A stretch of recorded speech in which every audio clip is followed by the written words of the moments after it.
நான் ஒரு நீதிபதியோட மனைவி. எனக்கு சட்டமும் தெரியும். என் பிள்ளைக்கு 2வது கல்யாணம் பண்ணி வைக்க எந்த கோர்ட்ல போகணும்னால அனுமதி வாங்கலாம். மூத்ததாரம் உயிரோடு இருக்காளே. ஒரு மலடி பொண்ணு உயிரோட இருந்தா என்ன, செத்தா என்ன? சமுதாயம் இருக்க. ஒரு பணக்கார இடத்துல சமுதாயம் வாய திறந்ததா சரித்திரமே கிடையாது. கையத்தாயா நீட்டி இருக்கு. உங்க வீட்டுக்காருக்கு விஷயம் தெரியுமோ? அவர் நீதிபதியா இருந்த காலத்திலேயே இந்த வீட்டுல நான் வச்சதாயா சட்டம். உங்க பையன்கிட்ட பேசி பார்த்தேல? அவன் ஒரு குழந்தையா. அப்படின்னா உங்க மேல பாரத்தை போட்டு உங்க பையனுக்கு 2ஆம் கல்யாணத்துக்கு பொண்ணு தேடலாங்கிற. நல்ல வேலை புரிஞ்சுக்கிட்டீங்களே. நாம ஒரு முடிவுக்கு வர வரைக்கும் இந்த விஷயம் வெளியே தெரியக்கூடாது. முக்கியமா என் பையனுக்கு தெரியக்கூடாது.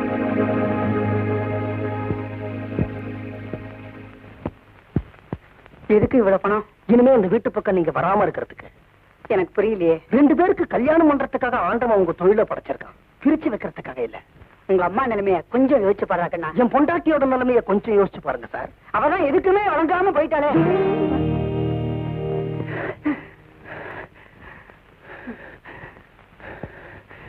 சரி,